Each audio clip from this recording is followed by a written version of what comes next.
우리 기도하겠습니다. 사랑과 은혜가 풍성하신 아버지 하나님, 주님 앞에 또 귀한 믿음으로 나온 생명나무 모든 성도들 마음에 언제나 주님을 사랑하고 주님을 경외하는 마음으로 이렇게 예배합니다. 주님께서 한 주간에 주신 우리의 말씀을 우리가 또 온전히 잘 실천하고 정말 그 말씀을 실천하는 것이 주님을 사랑하고 주님을 임을 알게 되었습니다. 언제나 우리의 마음이 주님을 사랑한다 하지만 내 뜻대로 사는 것이 아니라 정말 하나님을 제대로 하나님의 말씀대로 살아갈 수 있는 귀한 생명나무 모든 성도들이 되게 도와주옵소서. 오늘 오지 못한 우리 성도님들도 있습니다. 주님, 그들이 무엇을 하든 주님께서 함께 하시고 그 모든 곳에서 오늘 임하고 오늘 우리에게 주시는 복을 그들에게도 함께 누리게 도와주옵소서. 아버지 하나님, 이제 아버지 하나님의 말씀을 아버지 이제 심부름합니다. 이 말씀이 온전히 바른 뜻으로 바른 진리로 아버지 심부름될 수 있기를 원합니다. 주님, 함께 하시고 온전히 인도하여 주옵소서. 이 모든 거 우리 주 예수 그리스도 이름으로 감사하며 기도합나이다. 아멘. 할렐루야. 우리 인사하고 시작합니다. 앞사람, 옆사람, 뒷사람과 인사합니다. 주님의 이름으로 사랑하고 축복합니다. 네, 반갑습니다. 한 주간에 평안하셨습니까? 요즘은 이제 날이 많이 풀려서 많이 따뜻하시죠. 그래서 또 이제 더 이게 야외로 나가기를 원하고 또 좀 더 이 코로나 때문에 힘들었던 그런 우리의 삶이 이제는 정말 모든 겨울에 눈이 녹듯이 우리 정말 봄이라고 하는 것들이 그런 기운을 하나님께서 주셨기에 언제나 우리도 이런 코로나에서 우리의 봄이 이제 찾아와서 우리도 그런 마음으로 우리의 모든 그런 어려움과 문제들이 아마 다 이 봄의 기운으로 다 풀릴 줄 믿습니다.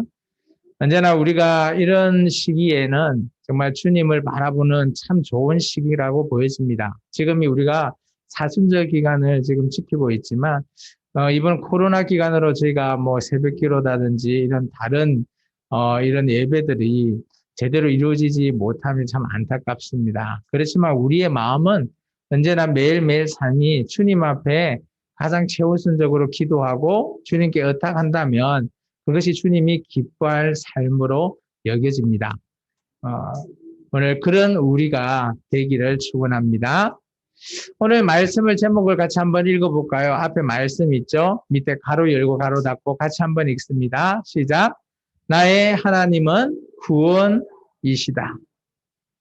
나의 하나님은 구원이시다. 여러분 각자의 하나님은 구원이시는 분 맞으십니까?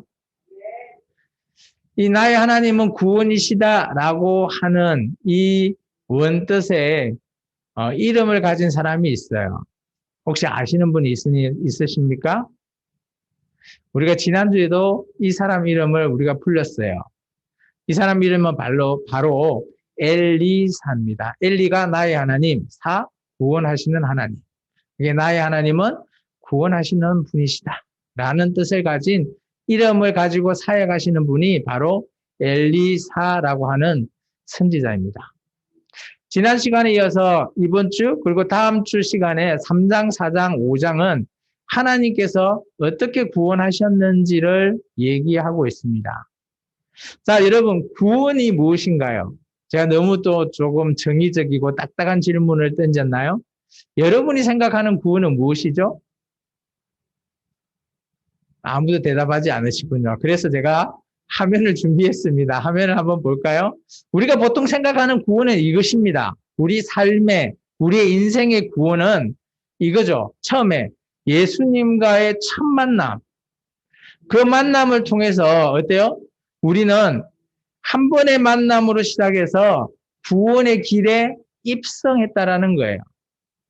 예수님이 물론 우리를 부르시고 우리가 예수님 앞에서 정말 처음으로 만나서 회개하고 회심하시고 그리고 나서 정말 거듭나서 주님이 나의 주님으로, 내가 주님의 종으로, 그죠? 우리가 그런 믿음의 관계, 언약의 관계를 맺었던 그 첫 만남, 그것이 우리가의 구원의 시작입니다.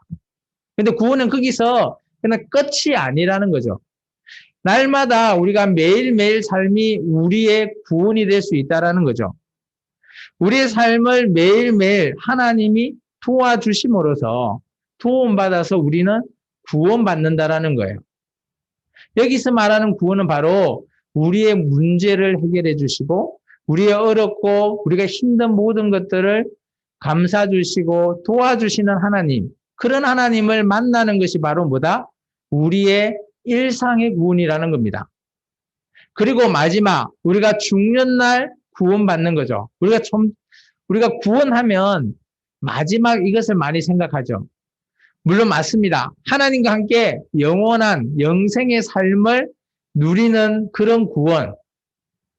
그래서 우리의 인생, 각자, 여러분 자신들의 인생의 구원은 크게 제가 생각하면 세 단계로 나눌 수 있다라고 보여지는 거예요.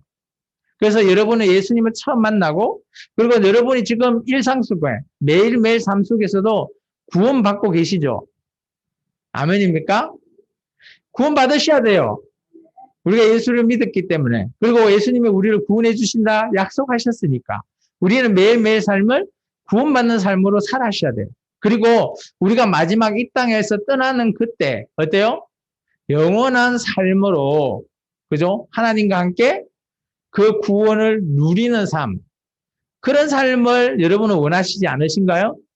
그게 바로 우리가 믿는 구원입니다. 이 구원은 이제 제가 간단하게 세 단계로 얘기했고요. 우리가 조금 딱딱하게 실제적으로 구원의 서정이라 해서 신학적인 용어로 하면 9단계로 나눠지는데 그중에 제가 4단계, 중요한 4단계를 가지고 왔습니다. 그것이 바로 중생, 성화, 견인, 영화라고 하는 이 4개의 단어는 꼭 기억하시기 바랍니다. 왜냐? 성도는 이 4가지의 단어를 꼭 기억하고 계셔야 돼요. 왜냐? 나의 구원의 단계입니다. 내가 이렇게 구원받는 길이 이 단계를 거쳐가야지만이 아까 제가 좀 전에 보여줬던 하나님과 그 하늘나라에서 영원히 산 영생의 삶을 누릴 수 있기 때문이죠. 중생은 우리가 이전에 예수 믿기 전 이전과 이후에 바뀌는 거듭남의 삶입니다. 이것은 오직 믿음으로 시작하는 거죠. 제가 좀 전에 예수님의 첫 만남의 시작과 마찬가지예요. 그것을 신학적 용어로 중생이라고 합니다. 같이 한번 따라 읽어볼까요? 시작. 중생.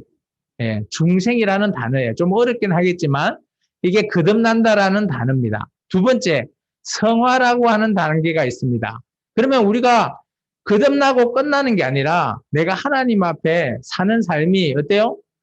나 이제 구원받았으니까 악하게 살아야지 이게 아니라는 겁니다. 우리의 삶은 하나님 보시기에 선하게 사셔야 된다는 거예요. 요한계시록에 보시면 마지막 백보자 심판에 우리의 모든 것을 기록하고 있는 생명책이라는 것이 있어요. 그곳에는 우리가 이 땅에서 구원받고 난 이후에도 모든 것들이 다 기록된대요. 근데 그 기록된 것을 하나님께서 최종적으로 심판하실 때 보고 그래 너 잘했다라고 하면 상의 심판을 주시고요. 그렇지 않다면 벌의 심판을 우리가 받는 겁니다. 상의 심판은 천국이죠. 우리가 원하는. 벌의 심판은 지옥이라는 것을 받게 돼요. 그것을 평가하는 그 생명책에 되어 있는 게 우리의 어떤 게 살아갔나 행위가 중요하다는 겁니다. 그것이 바로 성화의 단계예요. 이런 성화의 단계는 우리가 영어로는 doing인데 doing이 뭔가 하면 우리가 하는 거예요. 행동하는 것. 내가 하나님 앞에 어떻게 행동했냐? 기도했냐? 말씀을 읽었냐? 내가 선하게 살았고 삶 속에서 잘 실천했냐? 그런 우리의 행동이 그 생명책에 기록되는 겁니다. 그런 것을 통해서 하나님께서 우리를 견인하세요. 견인은 뭔가 하면 쉽게 말하면 우리가 차가 고장나면 어떤 차가 오죠? 견인차가 오죠. 견인차는 뭘 하죠? 그 차를 끌고 가잖아요. 마찬가지 우리를 하나님께서 끌고 가신다라는 거예요. 견인해 주신다라는 겁니다. 이런 것들이 뭐다? 하나님 앞에 단계로 지나가요. 그리고 마지막 영화의 단계는 누구와 함께? 하나님과 함께 누리는 것. 그래서 이 성화와 견인과 영화는 마지막 심판. 그 심판은 뭘 보고 한다? 생명책에 기록된 우리의 행위를 기록한 대로 하신다라고 말하고 있어요. 그래서 여러분은 중생, 성화, 견인, 영화를 꼭 기억하셔야 됩니다.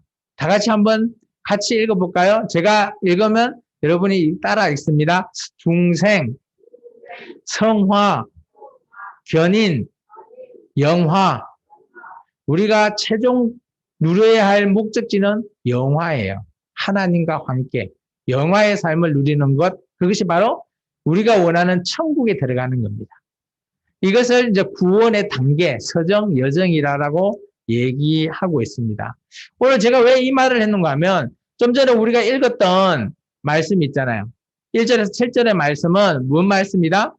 구원에 관한 4가지의 이야기, 에피소드를 기록하고 있는 겁니다. 그 첫 번째가 1절에서 7절의 말씀이에요. 여기서 구원은 뭔가 하면 우리가 아까 제가 맨 처음 화면에 매일매일 우리가 뭘 받아야 된다? 구원받아야 된다 그랬잖아요. 그 구원은 뭐예요? 문제 해결입니다. 마찬가지로 엘리사 선지자가 1절에서 7절 그리고 이 4장 안의 전체적인 4개의 에피소드는 하나님의 구원이 이루어지는데 그 구원은 뭐다? 바로 문제 해결이라는 겁니다. 그렇다면 잘 생각해 보십시오. 이게 이전에 성경에 기록되어 있는 사람들만 문제 해결 받아야 되나요?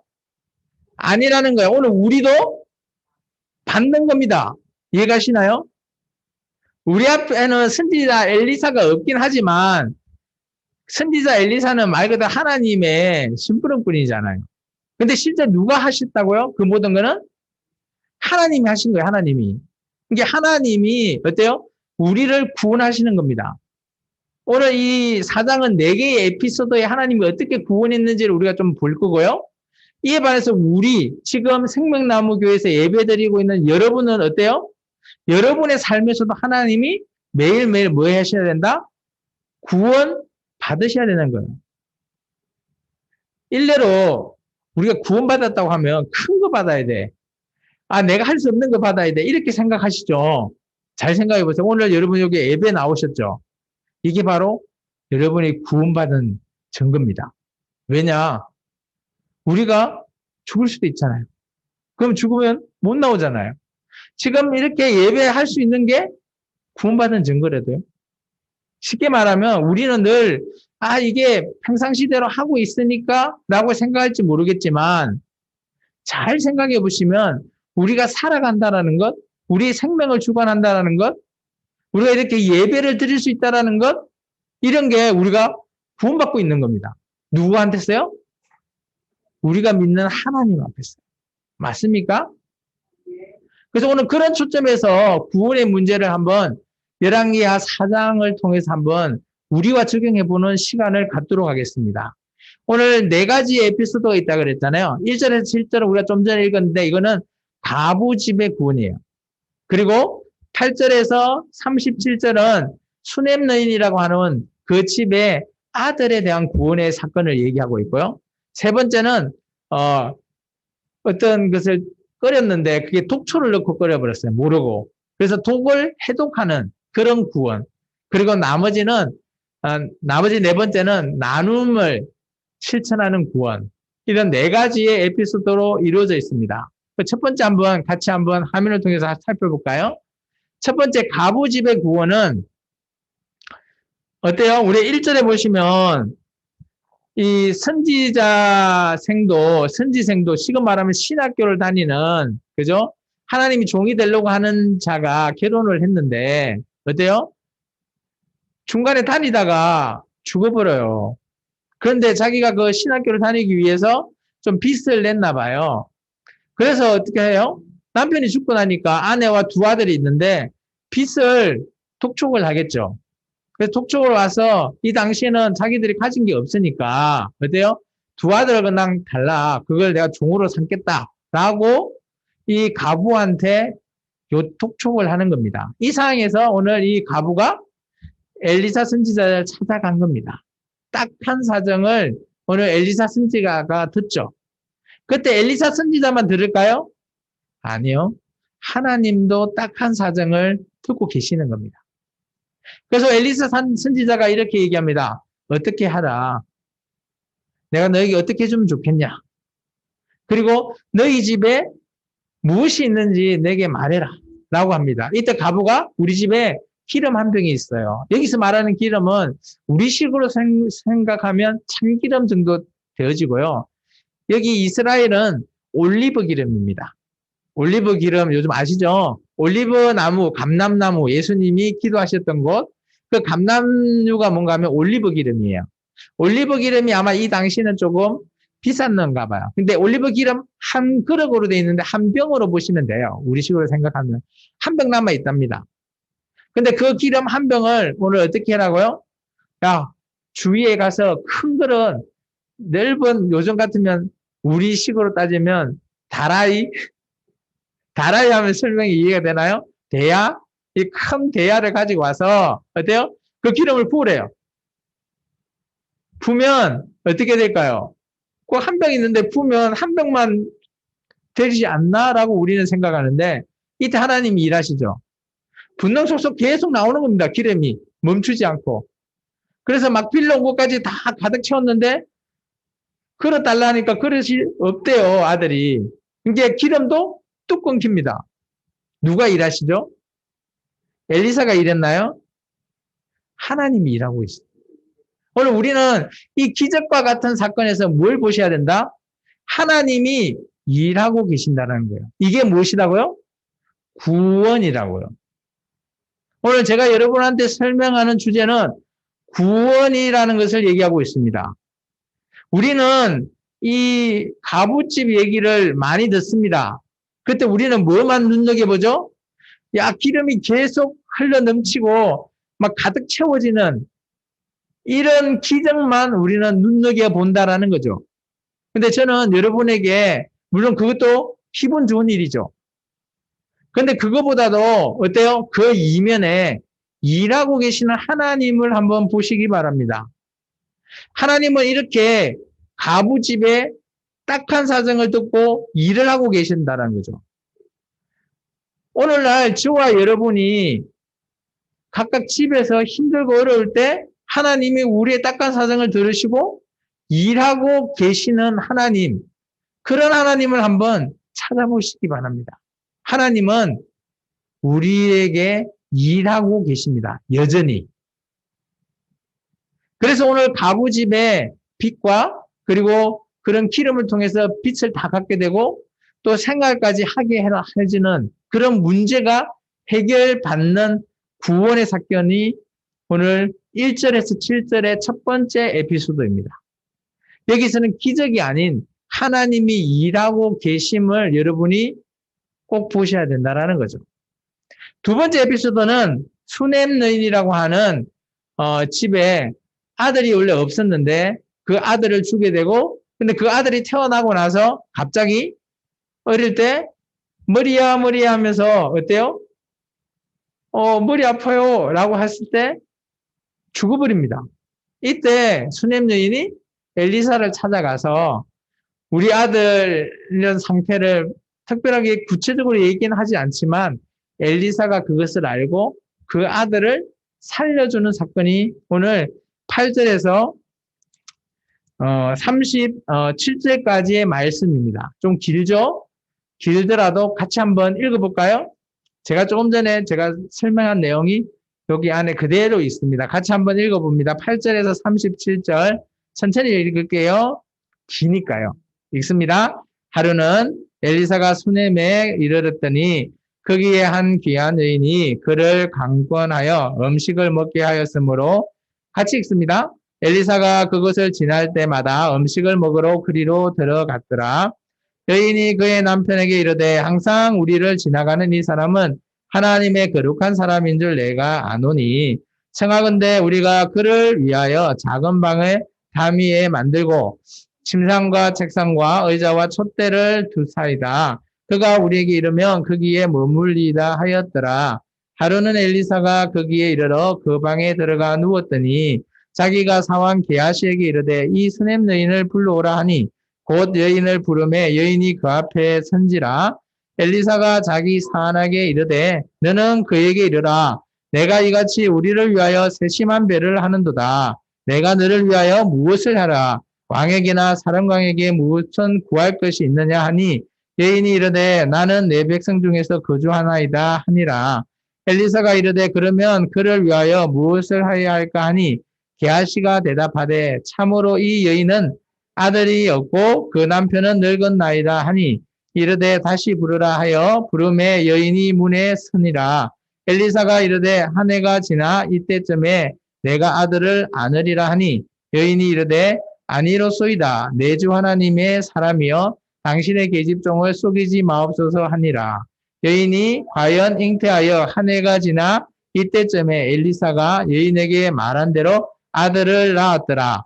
그 아이가 자라매 하루는 추수꾼들에게 나가서 그의 아버지에게 이르렀더니 그의 아버지에게 이르되 내 머리야 내 머리야 하는지라. 그의 아버지가 사환에게 말하여 그의 어머니에게로 데려가라 하매 곧 어머니에게로 데려갔더니 낮까지 어머니 무릎에 앉아 있다가 죽은지라.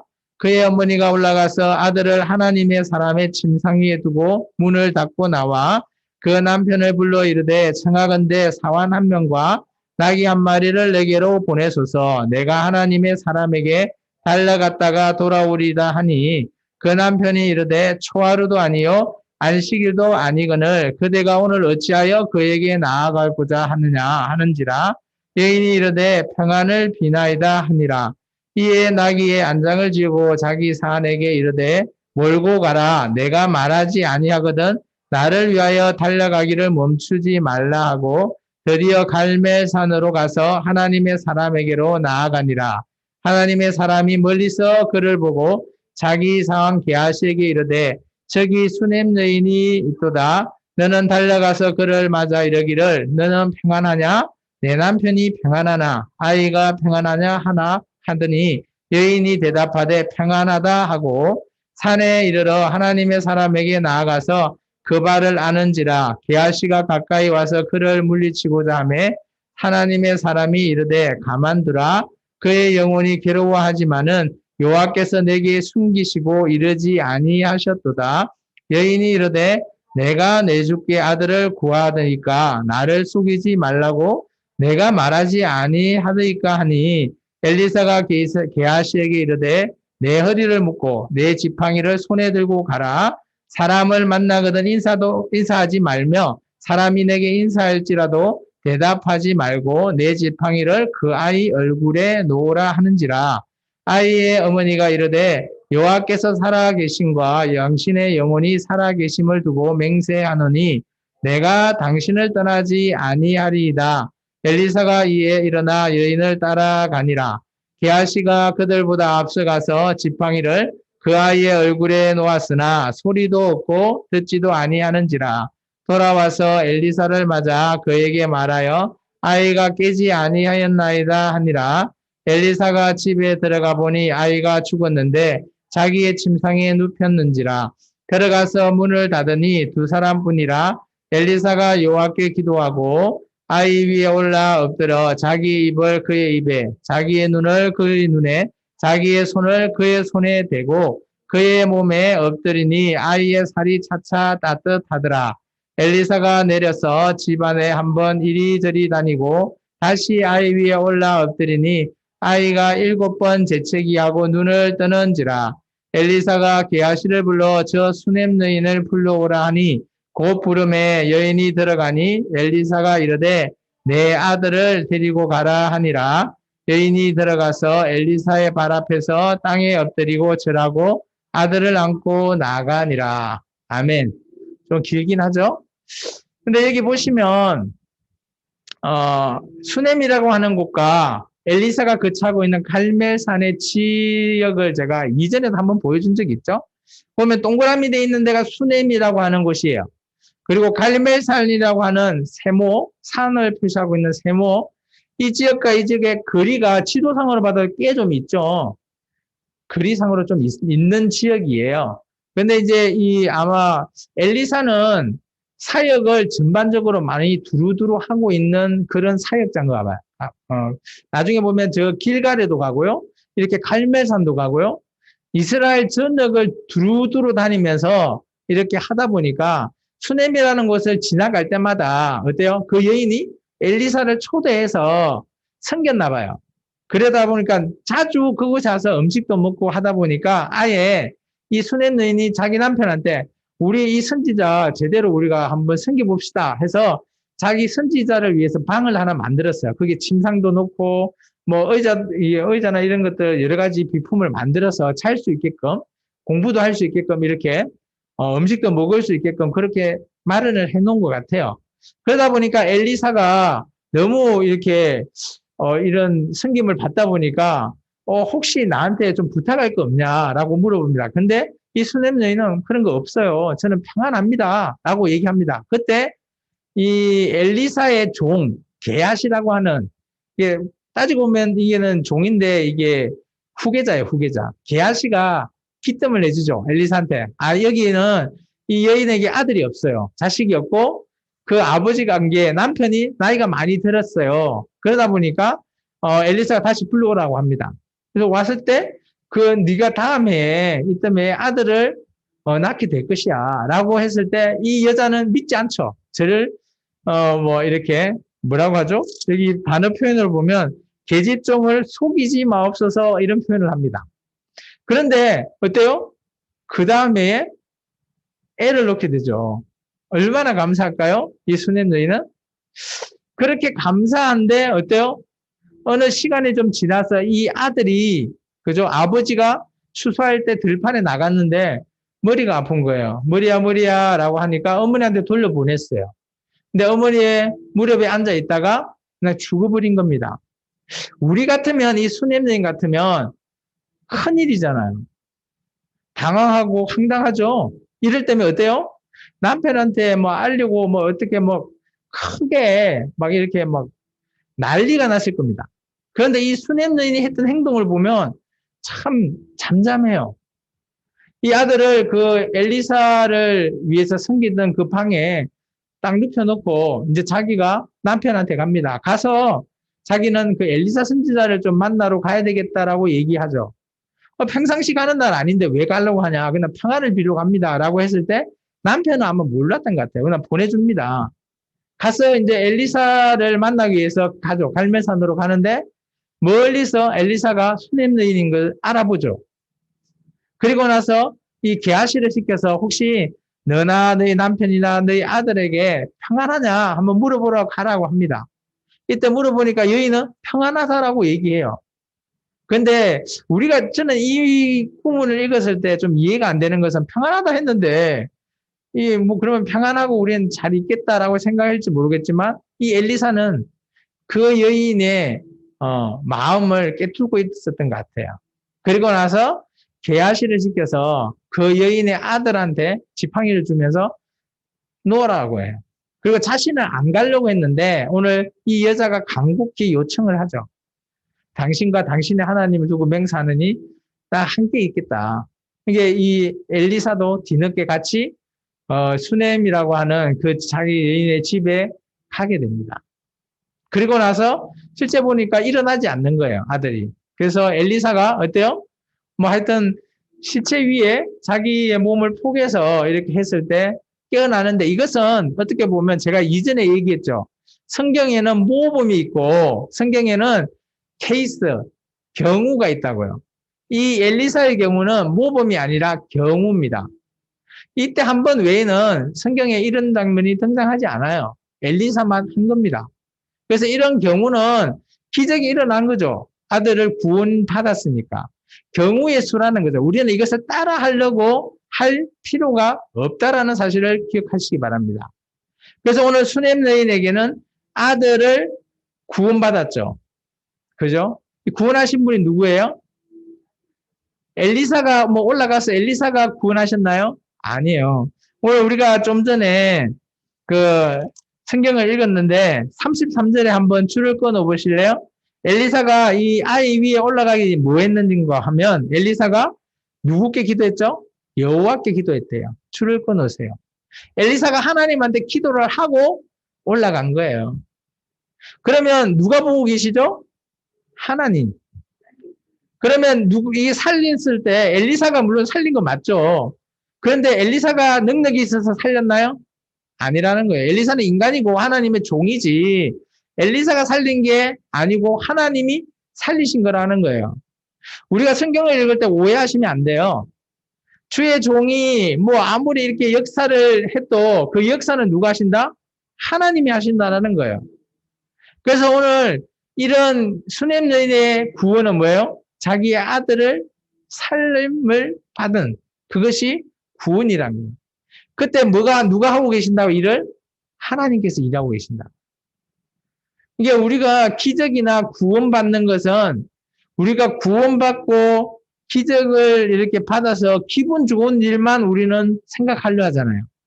그게 나도 그런 날이 올 거야 이렇게 생각을 하려고 합니다. 우리는 성경을 보면 나한테 적용을 했어요. 그런데 성경을 그런 식으로 해석해버리면 나중에 오해할 수 있고요. 또 그렇게 해석하면 왜 나는 했는데 나한테 하나님께서는 기적을 안 주시지? 라고 우리가 하나님을 또 믿지 않으려고 할 수도 있어요. 근데 그렇게 성경을 읽었기 때문에 문제라는 겁니다. 성경은 오늘 우리에게 뭘 말하고 있죠? 이런 기적을 행하신 분이 누구다? 하나님이시라는 거예요. 그럼 내가 믿는 하나님과 오늘 엘리사가 믿는 하나님이 같은 하나님이에요? 다른 하나님이에요? 여러분의 생각은 어떠세요? 같은 하나님 맞으시죠? 그러면 오늘날 우리에게도 그 하나님이 기적을 주실까요? 안 주실까요? 우리는 준다고 믿잖아요. 그래서 이 자리에 예배 드리는 거 아니에요? 엘리사에게 나타난 하나님이나 지금 생명나무 교회에 예배 드리는 여러분의 믿는 하나님이나 동일하신 분 아닌가요? 제가 이전에 얘기했죠. 그때 3장에서 보면 여러 선지자가 등장하잖아요. 바알의 선지자, 그리고 여호와라고 하는 송아지를 섬기는 선지자, 그리고 오늘 엘리사가 섬기는 우리가 믿는 그 여호와 하나님. 그런 여러 명의 선지자가 나와요. 근데 오늘 우리는 이 엘리사가 믿는 그 하나님이 내가 믿는 하나님이라고 생각하는 거 맞잖아요. 그렇다면 오늘 하나님이 그때만 기적을 내렸을까요? 지금 우리에게도 이런 기적을 우리가 믿으면 우리도 이런 기적을 어때요? 구원받을 수 있대요. 기적을 통해서. 그러면 우리는 기적을 받았으니까 좋아. 이거에서 끝나버리면 안 된다는 거죠. 그것을 일하신 하나님이 누구다? 내가 믿는 하나님. 하나님이 여전히 나와 일하고 계시구나. 그래서 우리가 이런 표현하죠. 살아계시는 하나님. 지금도 나를 보시고 나의 머리카락까지도 다 세어서 알고 계시는 하나님. 그런 하나님을 우리가 믿는 거 아닌가요? 그렇기 때문에 구약에 나오는 이 하나님과 지금 우리가 2021년 현재를 살아가고 있는 우리가 믿는 하나님이 다르다면 우리가 이 말씀을 볼 필요가 없어요.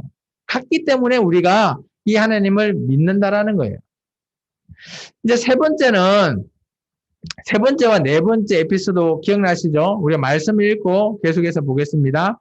38절에서 끝절까지 같이 읽겠습니다. 엘리사가 다시 길갈에 이르니 그 땅에 흉년이 들었는데 선지자의 제자들이 엘리사의 앞에 앉은지라. 엘리사가 자기 사환에게 이르되 큰 솥을 걸고 선지자의 제자들을 위하여 국을 끓이게 하라 하매 한 사람이 채소를 캐러 들에 나가 들 포도동굴을 만나 그것에서 들 호박을 따서 옷자락을 채워가지고 돌아와 썰어 국에 끓이는 솥에 넣되 그들은 무엇인지 알지 못한지라. 이에 퍼다가 무리에게 주어 먹게 하였더니 무리가 국을 먹다가 그들이 외쳐 이르되 하나님의 사람이여 솥에 죽음의 독이 있나이다 하고 능히 먹지 못하는지라. 엘리사가 이르되 그러면 가루를 가져오라 하며 솥에 던지고 이르되 퍼다가 무리에게 주어 먹게 하라 하매 이에 속 가운데 독이 없어지니라. 계속했어요. 한 사람이 바알 살리에서부터 와서 처음 만든 떡 곧 보리떡 20개와 또 자루에 담은 채소를 하나님의 사람에게 드린지라. 그가 이르되 무리에게 주어 먹게 하라. 그 사안이 이르되 내가 어찌 이것을 100명에게 주겠나이다 하나 엘리사는 또 이르되 무리에게 주어 먹게 하라. 여호와의 말씀이 그들이 먹고 남으리라 하셨느니라. 그가 그들 앞에 주었더니 여호와께서 말씀하신 대로 먹고 남았더라. 아멘. 할렐루야. 오늘 에피소드 3과 4는 뭔 문장 가면 먹거리에 대한 문제 해결입니다. 그 전에 오늘 봐보세요. 우리가 지금 엘리사가 어디 있죠? 동그라미 쳤던 수넴의 여인 집에서 아들을 구하고 이제 어디로 내려갔죠? 한참 밑에 있죠. 네모잡이 길갈. 이처럼 엘리사 선지자는 아마 요즘식으로 이 엘리사 선지자가 다녔던 사역의 길을 따지면 서울, 그리고 부산, 광주, 찍고 대전 뭐 이런 식으로 선지자의 사역이 보여요. 어마어마하게 많은 길을 갔다는 거예요. 요즘은 차나 이런 것이 있어서 쉽게 가겠지만 이 당시는 어떻게 가요? 대부분 걸어서 갔을 거예요. 운이 좋으면 뭐 수레나 이런 말을 타고 갔거나 했겠지만 그럴 형편이 안 되겠죠? 그렇기 때문에 이 엘리사 선지자의 사역은 어마어마하게 큰 이런 영역을 우리가 볼 수 있습니다. 오늘 에피소드 3번과 4번은 먹거리 문제에 대한 거예요.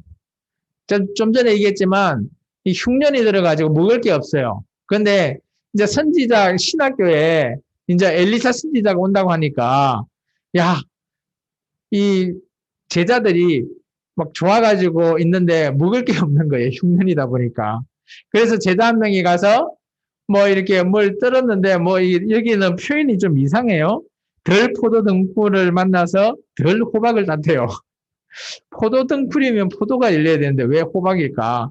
뭐 이거는 제가 봐도 뭐 이런 식으로 우리가 번역을 조금 잘못한 거는 같아요. 어쨌든 간에 그렇게 해서 이렇게 국을 여기서는 국을 끓였다가 좀 우리식으로 국인데 이 사람들 식으로는 뭘까요?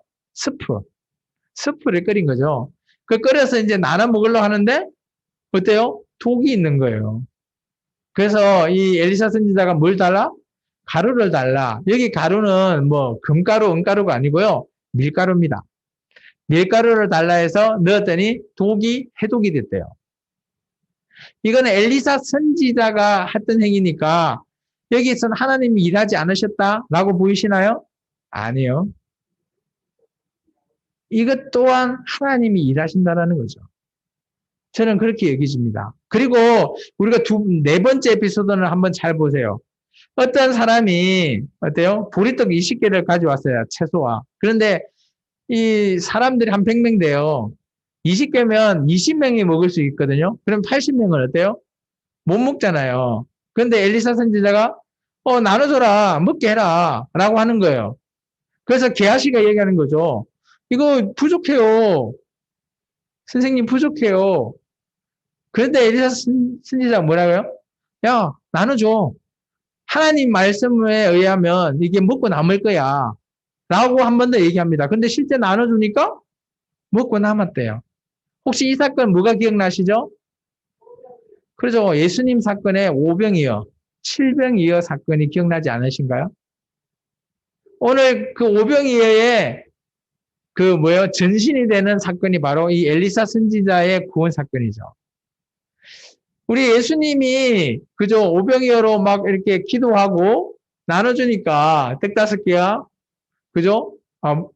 물고기를 나눠줬을 때 먹고도 뭐 12강줄이 남고, 그죠? 뭐 강줄이면 남았다 그러잖아요. 그런 것들이 어떻게 보면 우리는 예수님이니까 하셨지라고 우리는 생각하잖아요. 그런데 오늘 이 사건은 누가 하실까요? 엘리사가 했나요? 하나님 하신 거예요. 그렇다면 잘 생각해보면 예수님을 우리는 어떤 분이라고 생각하시죠? 우리의 주님이시지만 그분 또한 하나님이라고 우리가 믿고 있잖아요. 하나님이 하신 거예요. 예수님은 직접 하나님이시니까 그때에 행하셨고요. 오늘 이 엘리사 때는 여호와 하나님께서 이것을 여기서는 여호와의 말씀이라고 되어 있습니다. 말씀. 그죠?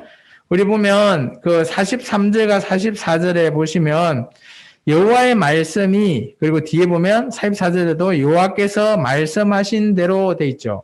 줄을 꺼 놓으세요. 이건 중요하잖아요. 하나님의 말씀대로 이루어졌다라는 것은 누가 일하셨다고요? 하나님께서 일하신 거예요. 이게 잘 생각해 보시면 오늘 에피소드 4개를 사건을 길었지만 제가 짧게 확 후딱 읽고 이렇게 설명을 드리는데 4가지 사건 모두 다 누가 개입하고 계신다? 하나님께서 개입하고 계세요. 그 이면에 우리가 보는 눈앞에 볼 수 있는 사람은 누구다? 엘리사 선지자. 하나님의 종인 선지자 엘리사를 통해서 하나님이 일하고 계시는 부분을 오늘 우리가 열왕기 하서 4장을 통해서 4가지 사건을 보게 되었죠. 자, 그렇다면 이 4가지 사건을 통해서 여러분은 어떤 걸 느꼈습니까? 이 4가지의 사건을 통해서 가장 우리가 집중해서 관심을 가져야 되는 부분이 뭐죠? 제가 맨 밑에 적어놨죠. 같이 읽어볼까요? 시작. 기적이 아닌 하나님이 일하고 계심을 보라.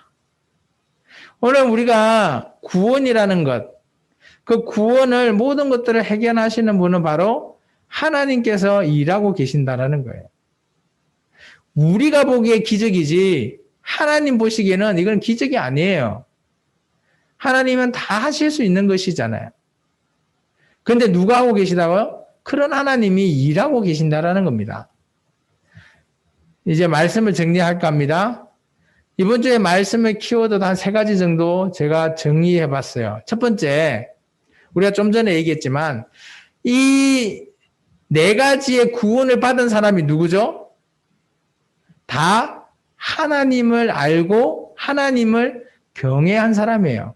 첫 번째, 가부집. 남편이 하나님의 종이 되려고 신학교 다녔던 사람이잖아요. 두 번째, 수넴 여인은 누구요? 엘리사 선지자를 섬겼던 사람이죠. 그리고 길갈에서 제자들과 만난 그 제자들의 먹거리. 그리고 4번째도 마찬가지. 사람들에게 먹일 수 있는 그런 먹거리. 이러다 보니까 여기 나오는 사람은 교회 밖의 사람이 아니라 교회 내의 사람이에요. 그래서 저는 이런 식으로 표현을 써봤습니다. 하나님을 경외하는 사람이 받은 구원. 정리를 하자면. 그러니까 하나님을 경외한 사람이 받을 수 있는 구원이에요. 쉽게 말하면 오늘 교회에서 지금 예배하고 있는 여러분이 받는 매일매일의 구원을 말하고 있는 거죠. 그런데 이런 사람도 뭐예요? 이런 경외하는 사람도 항상 문제가 있더라는 거예요. 우리의 삶에도 문제가 있죠.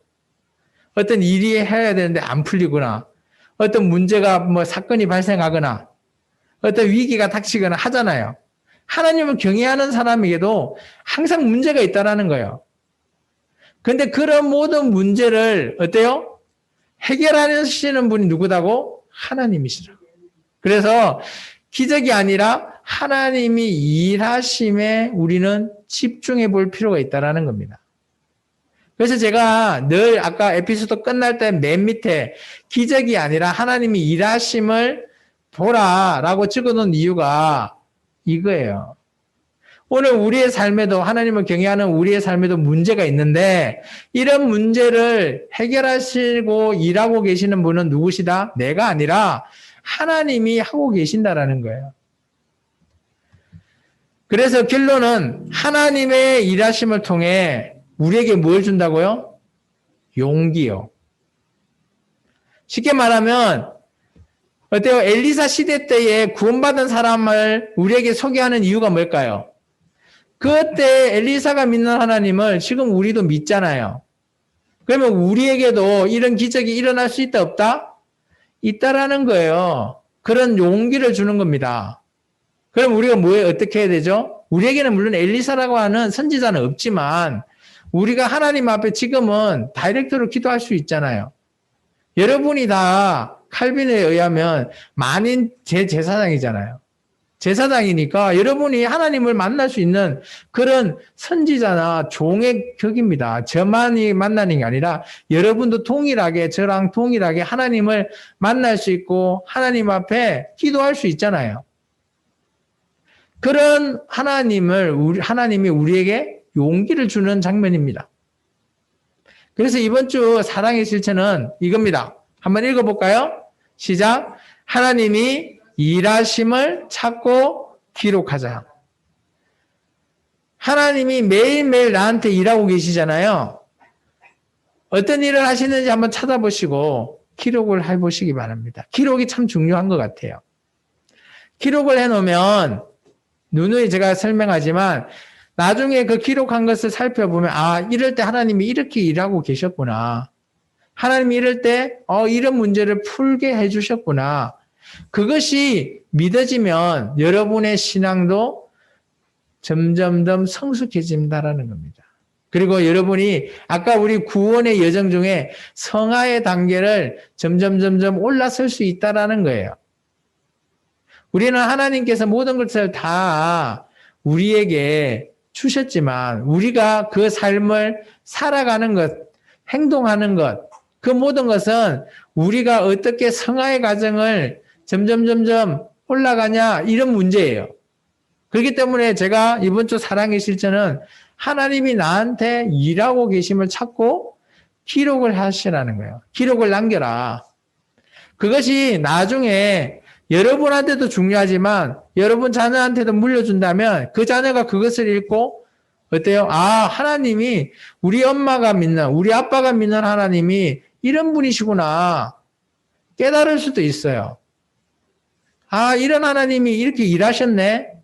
그것도 우리가 알 수 있다라는 겁니다. 그래서 이번 주 사랑의 실천은 꼭 하나님의 일하심을 찾고 기록을 남기시는 저와 여러분이 되기를 축원합니다. 기도합니다. 주님 감사합니다. 오늘도 귀한 말씀으로 함께 하시고 또 주님의 말씀이 온전히 이루어질 수 있기를 원합니다. 함께하여 주옵소서. 예수님 감사합니다. 기도합니다.